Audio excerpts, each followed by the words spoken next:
Ma meilleure amie a signé un pacte avec le diable pour s'enrichir. Le contrat a été exécuté avec succès, mais elle a soudain regretté et ne voulait plus offrir son âme. Pour payer sa dette, elle nous a ligotés, ma fille et moi, et nous a emmenés au repère des démons pour que nous payions de notre chair. En voyant l'état de démons dans le château, mon cœur a tremblé légèrement, non pas de peur, mais d'excitation. Putain, c'est le repère de Simon. Il y a quelques années, après une violente dispute avec lui, je suis retournée dans le monde humain, sans savoir que je portais son enfant. Je n'ai pas voulu m'avouer vaincue et ne l'ai pas contacté jusqu'à la naissance de l'enfant. Et maintenant, me voilà de retour avec notre fille, kidnappée. Qu'est-ce que tu regardes? Si tu oses t'enfuir, je tuerai ta fille et la donnerai en pâture aux chiens. Mon cœur s'est serré brusquement, et je n'ai plus osé regarder autour de moi. Ma fille était à côté de moi, ligotée de la tête aux pieds, les yeux pleins de terreur. Elle n'a pas pu se retenir et a éclaté en sanglots. Je venais juste d'ouvrir la bouche pour la réconforter quand l'homme devant nous, impatient, lui a enfoncé un chiffon dans la bouche et lui a asséné plusieurs gifles au visage, laissant immédiatement l'empreinte de 5 doigts gonflés sur la joue de ma fille. L'enfant n'a pas supporté la violence et s'est évanoui sur le coup. Ne frappez pas ma fille. À peine ces mots prononcés, quelqu'un m'a donné un coup de pied en pleine poitrine. La douleur a été si intense que ma vision s'est obscurcie et que j'ai craché du sang. Espèce de salope, tu oses encore gueuler? Tu crois que c'est chez toi ici? Ferme ta gueule. J'ai ouvert les yeux, ma vision voilée par une fine pellicule de sang, le bourdonnement dans ma tête assourdissant. Ma fille et moi ne vous avons rien fait. À chaque faute sont responsables, je vous en supplie, laissez-nous partir. Ma fille gisait à côté de moi, son petit visage tuméfié et déformé, un spectacle insoutenable. J'ai tenté de me traîner vers elle, mais on m'a rapidement écrasé la main sous un pied. L'homme ricane avec mépris. Blâme ton amie, c'est elle qui nous a offert vos vies en compensation. C'est elle qui a d'abord conclu un pacte avec nous, puis a changé d'avis au dernier moment. Nous n'avons d'autre choix que de prendre vos âmes comme nourriture. Le mot nourriture me fait frissonner de tout mon corps, le cœur submergé de regrets. Mon amie et moi avons grandi ensemble depuis l'enfance, unis par une profonde affection. Récemment, elle cherchait désespérément à réunir des fonds. Pour la remercier, je lui ai directement transféré 1 million. En retour, pour me montrer sa gratitude, elle nous a invités, ma fille et moi, à dîner. Au milieu du repas, nous avons toutes deux perdu connaissance. À notre réveil, j'étais déjà enfermée dans un véhicule, transportée vers un château ancestral. Elle avait osé conclure un pacte obscur, offrant nos vies, la mienne et celle de ma fille, en paiement. Comment avait-elle pu? Comment avait-elle osé? Je serre les dents, le goût du sang emplissant ma bouche, une haine noire submergeant soudain tout mon être. Un homme s'approche de moi avec un récipient, marmonnant des paroles incompréhensibles. Voyant qu'il entaille mon bras, je sens immédiatement que quelque chose ne va pas, rassemblant toutes mes forces, je fais tomber le récipient par terre. Laissez-moi partir. Un bruit sourd retentit alors que le bol se brise en morceaux. Les yeux écarquillés de colère, l'homme me saisit le visage et l'enfonce violemment dans les éclats de verre. Putain, sale pute qui refuse les honneurs et préfère les punitions. Tu oses encore résister? Je vais te tuer. Je me débats en gémissant, sentant une douleur aiguë me transpercer le visage, si intense que mes ongles s'enfoncent dans le sol, y creusant des sillons ensanglantés. Au moment où je crois que la douleur va m'achever, quelqu'un me tire brutalement debout. Laisse tomber, elle ne vivra pas longtemps de toute façon. Les âmes qui meurent en luttant ne sont pas bonnes à manger, murmure un autre homme d'une voix douce. Les yeux mi-clos, je halète bruyamment. Puis, quelque chose d'encore plus terrifiant se produit sous mes yeux. Des cornes noires et une queue poussent soudain sur la tête de l'homme qui me battait. Les mots, âme, contrat, et ce château que j'ai entrevu tout au long du chemin me font frémir, réveillant en moi des souvenirs enfouis. C'est le repère de Simon, le démon. Il y a quelques années, nous nous sommes violemment disputés à cause d'un incident. J'ai profité du chaos pour m'enfuir du château et j'ai découvert par hasard que j'étais enceinte de notre fille. Têtu, je n'ai pas pris l'initiative de le contacter jusqu'à la naissance de notre enfant. Je n'aurais jamais imaginé qu'après tant de péripéties, je me retrouverais à nouveau ligotée ici. À cette pensée, mon cœur agité retrouva enfin un peu de calme. Je sais que vous êtes des démons. Lâchez-moi immédiatement. Les deux hommes échangèrent un regard avant d'éclater de rire. Et alors? Tu seras bientôt morte de toute façon. Leurs yeux étaient remplis de moquerie à mon égard. L'un d'eux sortit un couteau tranchant de sa poche et le planta violemment dans ma paume. Je poussai un cri perçant, crachant une grande quantité de sang. L'homme trempa son doigt dans le sang et le porta à sa bouche, inhalant profondément avec délectation. Je murmurai en tremblant. Simon est mon petit ami. Si vous osez encore me toucher, il vous arrachera la tête pour la lancer comme un ballon. À l'évocation du nom de Simon, ils parurent visiblement stupéfaits. À peine ces mots prononcés, je reçus une gifle violente. Comment oses-tu mentionner notre chef? Notre grande sœur est morte depuis longtemps. Morte? Je restai stupéfaite, réalisant soudain que ma disparition sans explication avait fait croire à Simon que j'étais morte. C'est moi. Je lui ai même donné une fille. Je voulus m'expliquer en hâte, mais ne savais par où commencer. L'homme ricana méchamment en attrapant mes cheveux, sa langue dégoûtante léchant la blessure sur mon visage, provoquant une douleur aiguë. Mes mains tremblèrent, puis j'aperçus ma fille endormie à côté et eus une idée. Je hurlai. Si vous ne me croyez pas, regardez. Ma fille est un démon. Les deux hommes échangèrent un regard pensif avant de s'approcher de ma fille pour renifler son bras. Puis, leurs visages changèrent instantanément d'expression. Mon cœur bondit de joie, croyant être sauvé. L'instant suivant, il me projeta violemment au sol d'un coup de pied. Putain, c'est qu'une bâtarde née d'un humain et d'un démon. Comment notre chef pourrait-il s'acoquiner avec un humain? Salope, tu as osé nous mentir. Je vais déchiqueter ton âme en 81 parts. J'avais déjà entendu parler du dépeceur d'âme. C'était Simon qui me l'avait décrit en plaisantant pour me menacer. L'âme humaine se compose de 3 âmes et 9 esprits, et les démons ne peuvent consommer que ces 12 souffles vitaux. À l'origine, les démons se contentaient de cuire leurs proies avant de les dévorer. Mais certains, d'une nature particulièrement cruelle, s'acharnent à démembrer les âmes. Cette sensation, d'une répugnance absolue. C'était précisément pour cette raison que je m'étais disputé avec Simon. Il m'avait promis, en me cajolant, que jamais plus les démons ne consommeraient d'humains. À présent, je voyais bien que ce n'était que mensonge. Je me débattis furieusement, terrifié. Alors que l'homme s'apprêtait à m'abattre sa lame, la porte s'ouvrit brusquement de l'extérieur. Le boss est réveillé, faites moins de bruit. Il vit le désordre qui régnait dans la pièce et fronça les sourcils. Vous n'arrivez même pas à vous occuper d'un simple humain. Je poussai un sanglot en reconnaissant l'adjoint qui accompagnait toujours Simon. Peut-être pourrait-il me reconnaître. Cette pensée me traversa l'esprit et je relevai aussitôt la tête, tentant d'attraper le bas de son pantalon avec ma main. Avant même que je puisse le toucher, 2 hommes me saisirent par derrière. Dans l'urgence, je m'écriai rapidement. Victor, je suis ta belle-sœur. Victor eut un mouvement de surprise, puis son visage s'assombrit. Il s'approcha de quelques pas et demanda. Où avez-vous attrapé cette femme? Les 2 hommes, voyant sa réaction, me serrèrent immédiatement le cou tout en balbutiant avec effroi. C'est une espionne que nous venons de capturer, elle invente n'importe quoi pour sauver sa peau. D'ailleurs, notre belle-sœur est morte il y a des années. Cette salope n'a aucune honte à oser se faire passer pour elle. Nous étions justement sur le point de lui donner une bonne leçon. Mes yeux s'écarquillèrent, ma bouche bâillonnée m'empêchant de produire le moindre son, ne laissant échapper que des gémissements étouffés. Mon bras se tendit instinctivement vers Victor. Sauve-moi. Lâche-la. Victor s'avança, saisit mon menton entre ses doigts comme pour m'examiner. Une lueur d'espoir venait de naître en moi. L'instant d'après, je fus violemment projeté au sol. Puis vint la voix glaciale de Victor. Ce n'est pas la femme du patron. Débrouillez-vous avec. À peine ces mots prononcés, 2 hommes me crachèrent dessus avec mépris. Putain, je savais que tu mentais, salope. Avant même que je puisse réagir, une douleur fulgurante traversa ma joue droite. La gifle fit basculer ma tête sur le côté, mes oreilles bourdonnant sourdement.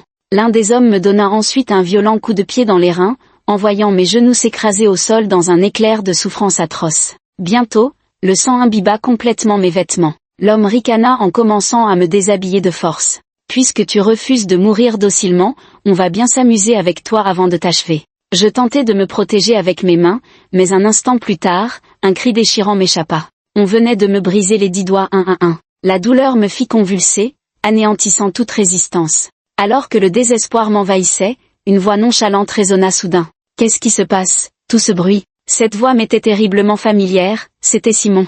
Rien qu'à cette phrase, les 2 hommes dans la pièce baissèrent immédiatement les yeux et se turent. Un espoir immense surgit en moi. Simon était là aussi. S'il était présent, il pourrait certainement me sauver.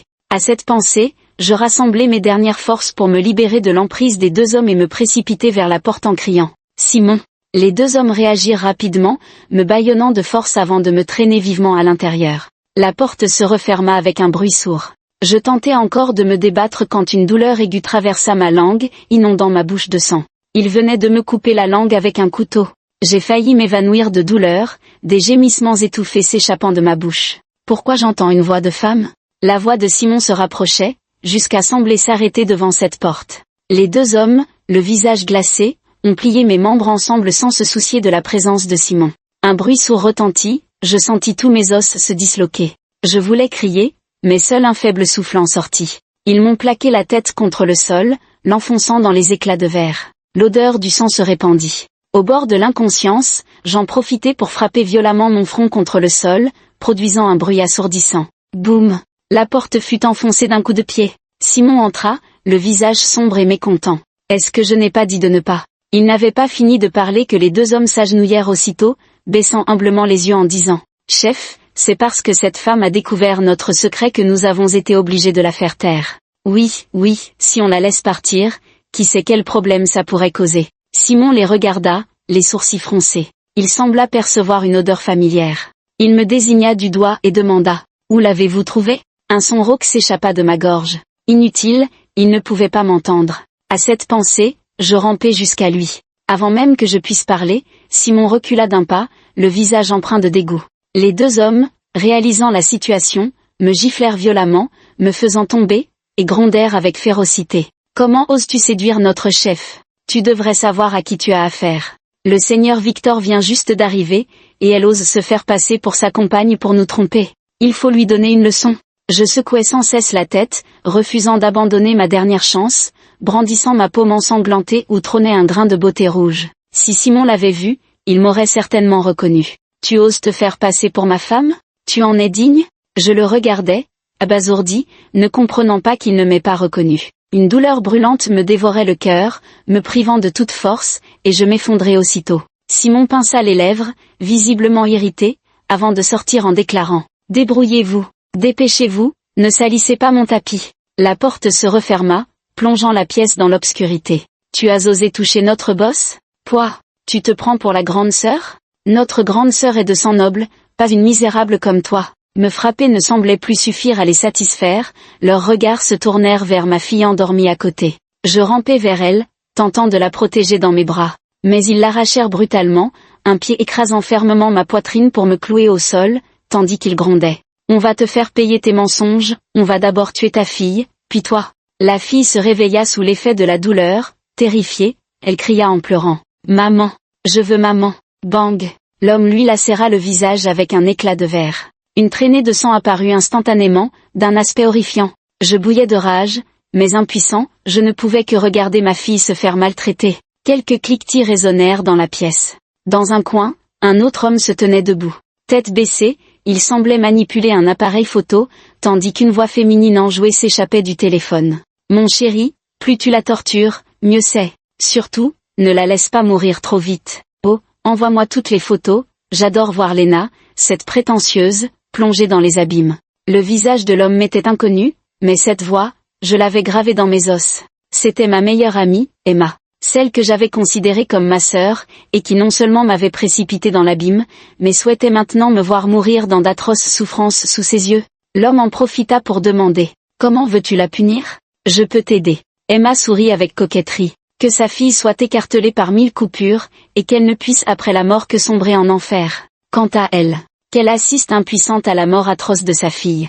L'homme eut un rire léger, se tourna et sortit une lame affûtée qu'il planta d'un coup dans le corps de la fille. En un instant, le sang jaillit à flots, et la fille hurla de douleur. La rage bouillonna en moi, et avec mes dernières forces, je me jetai sur l'homme pour le faire tomber. Il cracha avec mépris et enfonça la lame dans mon œil. Dans la douleur, 2 larmes de sang coulèrent sur mes joues. La fille sembla ressentir ma souffrance, sa main tenta de m'attraper, mais ne saisit que le vide. « Maman, maman !»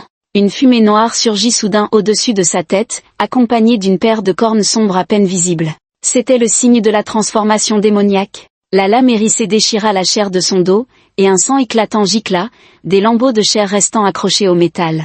La porte fut soudain défoncée, et Simon fit son entrée, le visage livide, une traînée de sang au coin des lèvres. Ses yeux étaient rouges, une aura noire l'enveloppait, lui donnant une apparence terrifiante. C'est alors que je me suis souvenu, il était lié par le sang à notre fille. Lorsque la nature démoniaque de notre enfant s'était éveillée sous les sévices cruels, lui, en tant que père, avait ressenti la même agonie. Au moment où il baissa les yeux vers moi, serrant les dents et endurant une douleur atroce, je parvins à ramasser avec mon pied une plume tombée du corps de notre fille pour la lui présenter. Les démons unis par le sang partagent les mêmes ailes, il devait comprendre. « Désolé, boss, on va tout de suite tuer ces salopes.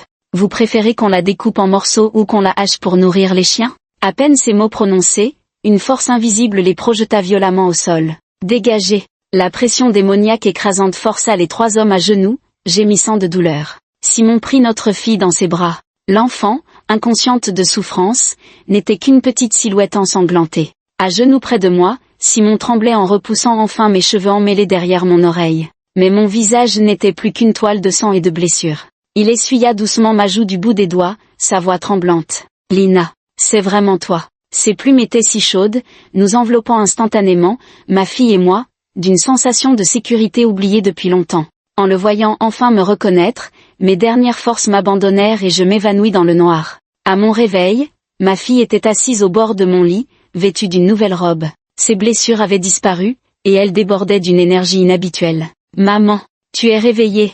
Je m'assis, mon corps étrangement léger. En baissant les yeux, je constatai que toutes mes blessures avaient guéri. Apparemment, Simon m'avait soigné pendant mon évanouissement. Ma voix était également revenue. Avant que je ne puisse dire quoi que ce soit, la porte de la chambre s'ouvrit brusquement. Les yeux brillants de larmes, Simon me regarda avec émotion. « Lina, tu es enfin réveillée. » Il s'avança vers moi, plein d'ardeur, mais retira sa main au moment de me toucher. Simon, d'habitude si distant et froid, semblait étrangement timide. « Tes blessures.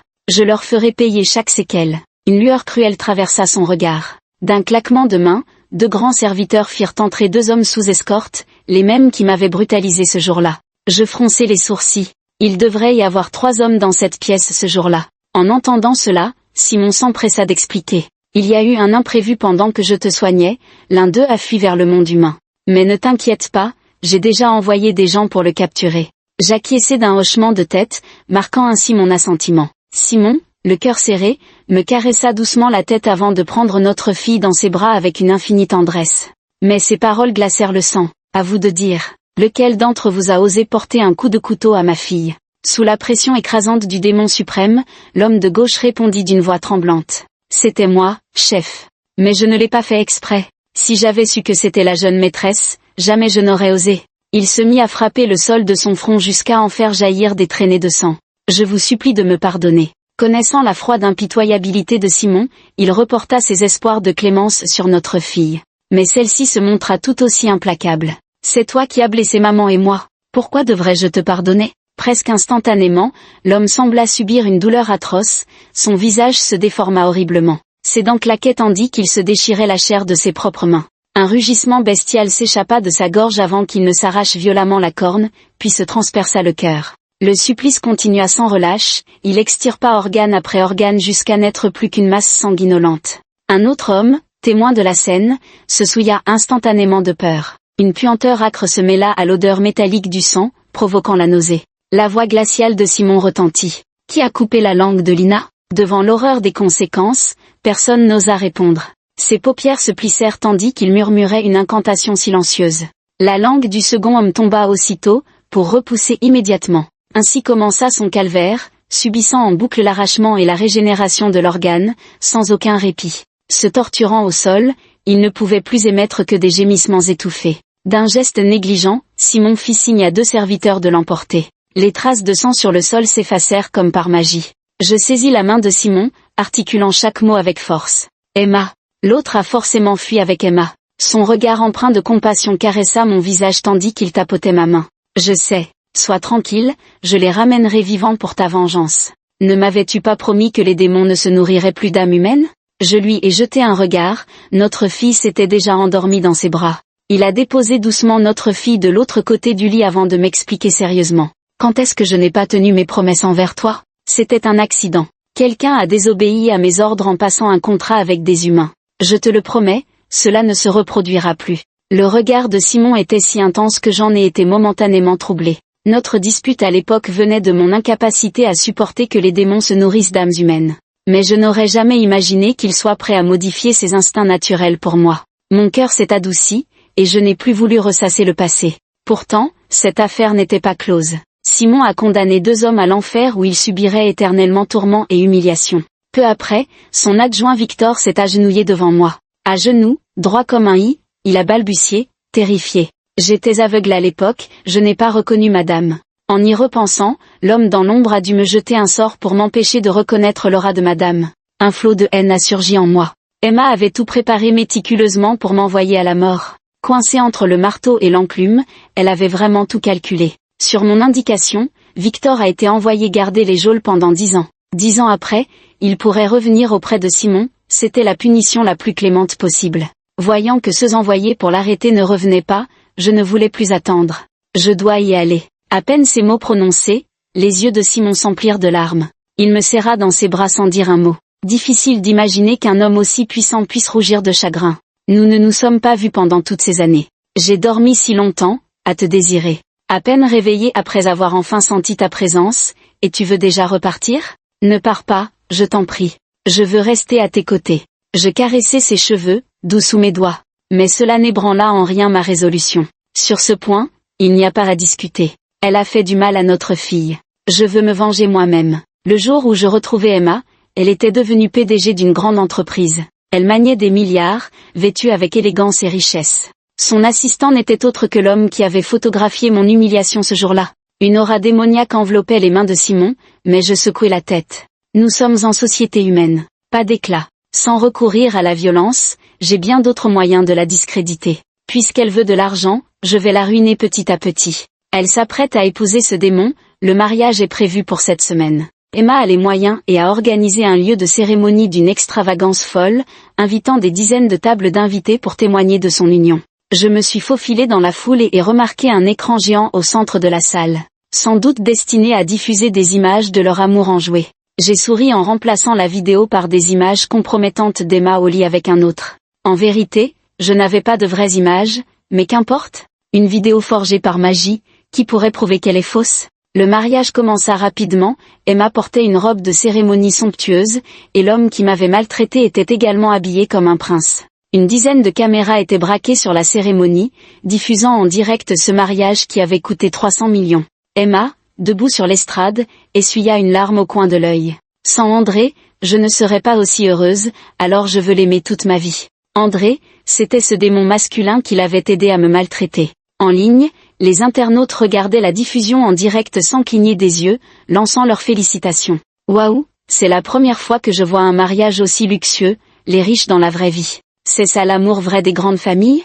Je suis fan, je suis fan. C'était exactement l'effet qu'Emma recherchait. Son entreprise venait d'être introduite en bourse et avait besoin de ce coup de publicité pour grimper en flèche. Le mariage était donc le choix parfait. Ensuite, elle diffuserait une vidéo avec André pour porter la ferveur du mariage à son paroxysme. L'écran s'illumine progressivement, sans qu'elle ne se retourne, les yeux brillants de larmes, elle murmure. Le fait qu'André et moi en soyons arrivés là aujourd'hui, c'est grâce à la bénédiction du Dieu de l'amour, et c'est aussi lui qui m'a offert une seconde vie. Pourtant, aucun applaudissement ne retentit dans la salle. Les invités commencent même à chuchoter entre eux. Le sourire d'Emma se fige instantanément, puis elle entend un gémissement.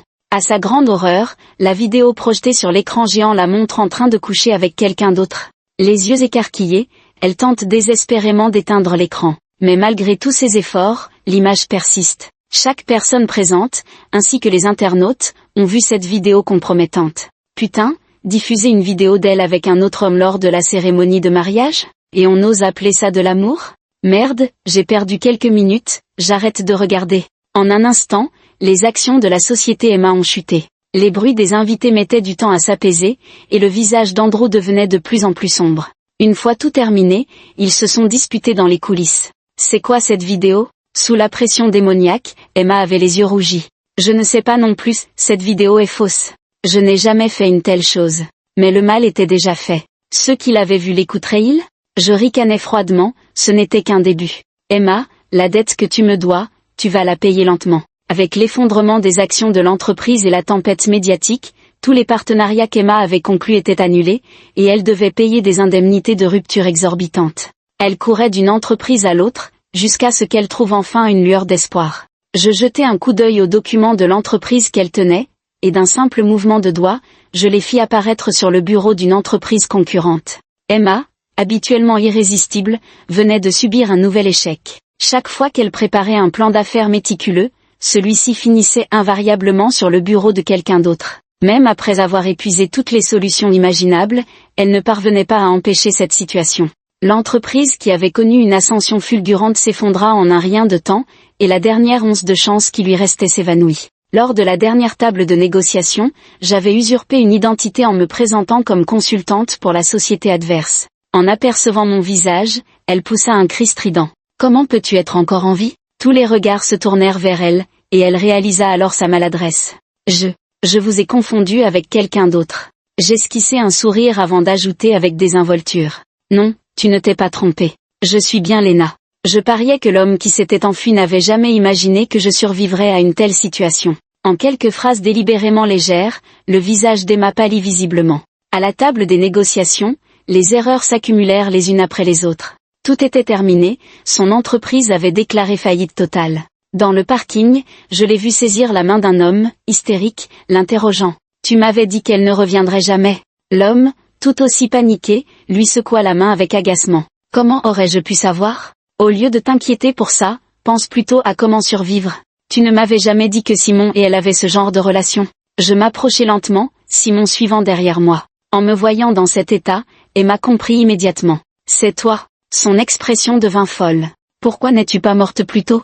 Je regrette seulement de ne pas t'avoir tué de mes propres mains. » Elle voulait s'en prendre à moi, mais André l'en empêcha. Derrière elle se tient Simon. Avec quoi pourrais-tu rivaliser contre lui? Les tensions accumulées ces derniers jours explosèrent, et elle hurla. « N'étais-tu pas de mon côté? Quel avantage as-tu à m'arrêter? » Elle croyait qu'elle et André étaient comme deux sauterelles attachées par la même corde, ignorant qu'il pouvait l'abandonner à tout moment. Il jeta simplement un regard à Simon, et une multitude d'idées surgirent dans son esprit. André attrapa Emma et s'agenouilla en disant « Chef, c'est elle qui m'a poussé à faire ça. Je l'ai capturée, considérez cela comme ma rédemption. » Emma se débattit violemment, proférant des injures. « Tu n'oserais pas, André.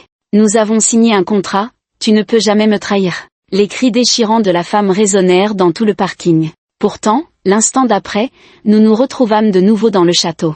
Elle fut terrifiée par ce changement soudain de décor. Je la regardai de haut avec un sourire. À l'époque, on m'a arraché les 10 ongles, coupé la langue, sans compter toutes les autres petites blessures. Tu crois pouvoir endurer ça? Tes yeux sont plutôt jolis. Pourquoi ne pas me les offrir? Elle tenta de fuir en reculant, mais fut immédiatement rattrapée par Andrei. Terrifiée, elle se mit à me faire des génuflexions frénétiques. Simon déclara d'un ton nonchalant. « Andrei, à toi. » Andrei, le couteau à la main, hésita soudain face aux supplications d'Emma. « Si tu le fais, je peux te pardonner. Ou bien, préfères-tu mourir avec elle ?» La pointe de son couteau effleura la peau d'Emma, laissant aussitôt une marque rouge d'où le sang s'écoula. Emma secouait la tête sans cesse, des larmes roulant sur ses joues. « André, je t'en supplie. Je t'ai vraiment aimé autrefois, je t'ai toujours considéré comme mon unique amour. » André eut un moment d'hésitation, son visage soudain glacé. Alors que tous croyaient sa décision prise, il brandit sa lame et frappa Simon. Ce ne fut qu'un combat inégal. Il fut projeté au sol, ses organes déplacés, et le sang jaillit aussitôt. Je tournai mon regard vers Emma et dis, « Dans ce cas, pourquoi pas toi? Tue-le, et j'oublierai le passé. » Emma n'hésita pas un instant. Elle saisit le couteau, prête à poignarder André. Elle semblait y mettre toute sa force, déterminée à le tuer. Au moment où la lame transperça le cœur d'André, le château disparut, et nous nous retrouvâmes sur le parking. La lumière était faible, éclairant le visage pâle d'Emma. Qu'est-ce qui se passe? Tous deux étaient perplexes, mais la lame s'était déjà enfoncée profondément, et le sang jaillit. Andrei se tordit de douleur, cela ne ressemblait en rien à ce qu'il avait imaginé. Les démons ne meurent pas, encore moins tués par des humains. Mais cette douleur était si intense qu'elle lui tordait le visage, comme s'il se faisait dévorer petit à petit. Ce n'est qu'alors qu'il comprit, trop tard. Son âme était en train de disparaître progressivement. Au même moment, le son des sirènes de police retentit. Nous avons tous les 4 été emmenés au poste pour interrogatoire. Quelques jours plus tard, une affaire horrible fut élucidée. Andrei fut transporté à l'hôpital où il succomba malgré les soins. Le couteau qu'on lui avait donné était empoisonné, et comme il avait un pacte avec Emma, il lui avait transmis la moitié de ses pouvoirs.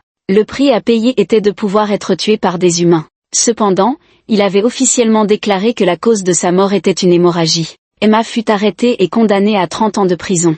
Lorsque le verdict fut rendu, Simon me demanda « Tu aurais pu leur infliger un châtiment bien plus sévère, pourquoi ne l'as-tu pas fait ?» Je secouai la tête. « Tu es un démon, tu as effectivement de meilleurs moyens pour les punir. Mais Emma est humaine. Agir ainsi, ce serait défier les lois du ciel. » Les mains de Simon tremblaient légèrement en me serrant. « Pour toi, que m'importe de défier les lois du ciel ?» Je tapotai son dos, souriante et taquine. « Ai-je l'air si stupide ? Quand Emma sortira, sa souffrance ne fera que s'intensifier. Ce qui comptait le plus pour elle dans cette vie, c'était l'argent, et après l'argent, c'était son apparence. À cette époque-là, elle serait déjà épuisée et rongée par la maladie. Certaines personnes méritent plus de mourir que de vivre. De plus, pendant ces 50 années difficiles en prison, je ne manquerai pas de lui envoyer quelques petites surprises.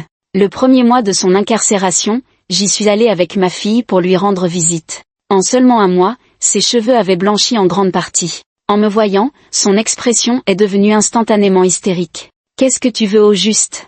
J'ai simplement poursuivi ce que je désirais. Est-ce si mal ? Tu es née sous une bonne étoile, tu es belle, tu as été heureuse la majeure partie de ta vie, qu'est-ce que ça aurait fait que tu meures à ma place ?» Ma fille était tout aussi remplie de haine. La seconde d'après, 2 des dents de devant d'Emma ont été expulsées. Aïe ! Elle a poussé un cri, mais sa bouche s'est finalement calmée. « Que as-tu fait de moi ?» Elle souffrait atrocement, révélant 2 trous sanglants et vides dans sa bouche. « Je vais appeler la police. Oui, je vais appeler la police. » Elle se précipita pour chercher de l'aide. Au moment où la police arriva, elle poussa un soupir de soulagement. « Lina, espèce d'idiote, prépare-toi à moisir en prison avec moi. » Mais les policiers froncèrent les sourcils. Car, mystérieusement, les dents d'Emma avaient repoussé. Comment est-ce possible ? Comment ça se fait ? Mes dents sont tombées, c'est elle qui les a cassées. Je baissai les yeux et soupirai. Je n'ai pas la force de te casser les dents, vérifie les caméras de surveillance si tu ne me crois pas. Tu dois vraiment être folle. Emma hurla. Tu mens. C'est toi, cette salope, qui m'a frappée. Ma fille se boucha les oreilles et pleura en disant. Maman, je ne veux plus écouter. Cette tante n'arrête pas de mentir, on ne devrait pas dire des mensonges. Emma, furieuse à en vomir du sang, finit par se faire rappeler à l'ordre par les gardiens. Une fois les partis, je lui dis en souriant. Je reviendrai te voir le mois prochain, prends bien soin de toi. C'était la surprise que j'avais spécialement réservée à Emma. Cette fois, c'était des dents qui tombaient de temps en temps, la prochaine fois, ce seraient des ongles.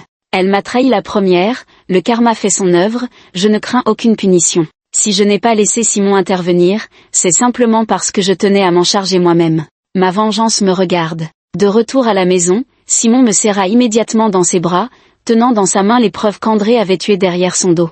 Léna, ce qui s'est passé ce jour-là était vraiment un accident, je n'ai jamais pu trouver le coupable. Maintenant, je peux te promettre que cette erreur ne se reproduira plus. En voyant les preuves dans ses mains, mon cœur s'est attendri, des années de distance ont soudain disparu. Notre fille savait déjà très bien l'appeler papa. Papa, aujourd'hui une dame a embêté maman, je me suis vengée pour elle. Simon lui caressa la tête, débordant de fierté. Notre fille est si gentille, tu dois toujours protéger maman à l'avenir. 6 mois plus tard, Simon me demanda en mariage. Pour satisfaire son souhait, nous avons organisé 2 cérémonies de mariage. Celle dans le monde humain où je portais une robe qu'il avait lui-même dessinée. Dans toute la salle de mariage, à part notre fille, il n'y avait que nous 2. Maman, je te jure que je t'aimerai toujours, que je resterai toujours avec toi, pour être la fille la plus gentille et que tu préfères. Ma chérie, je consacrerai ma vie à te protéger, pour que tu ne subisses plus jamais la moindre blessure. Je regardais les 2 êtres devant moi, les yeux peu à peu embués de larmes. Voilà, c'était tout mon monde. Après le mariage, comme notre fille avait aussi besoin d'éducation et de camarades de son âge, Simon et moi n'étions pas retournés au château. Nous avions acheté une grande villa pour nous y installer. Un SMS vint soudain briser ma tranquillité, une notification de colis arrivé. Pourtant, je n'avais rien commandé récemment. Par curiosité, je suis quand même allé le récupérer. J'ouvris la lettre où quelques lignes étaient griffonnées avec emphase. Je te maudis pour que tu perdes à jamais ce que tu aimes, je te maudis. Mais à peine avais-je lu la moitié que la paresse me prit. Je déchirai le papier que je jetai à la poubelle, juste au moment où Simon m'appela. Lina, qu'est-ce qu'il y a ? Qu'est-ce qu'il y avait dans ce colis ? Demandai-je avec indifférence. De la simple ordure, je l'ai déjà jeté. Il n'y prêta pas attention et me mit la pomme dans la main. Je croyais que c'était un cadeau pour moi. Je ricanai. C'était une lettre de malédiction, je suppose qu'Emma a perdu la tête en prison. Le visage de Simon se figea. Il examina soigneusement le colis pour s'assurer qu'il n'y avait rien d'anormal. Une malédiction ? Avec moi, je te donnerai toute la chance du monde. Le morceau de papier déchiré se réduisit en cendres dans sa main. Notre fille rentra de l'école en sautillant. Papa, maman, je suis rentrée. Simon la souleva dans ses bras en la faisant sauter, ce qui la fit rire aux éclats. J'embrassai aussi notre fille, le cœur rempli de joie. Les méchants avaient été punis et avaient payé le prix. Quant à moi, j'avais trouvé le bonheur et une famille épanouie. Tout cela n'était que le meilleur des dénouements.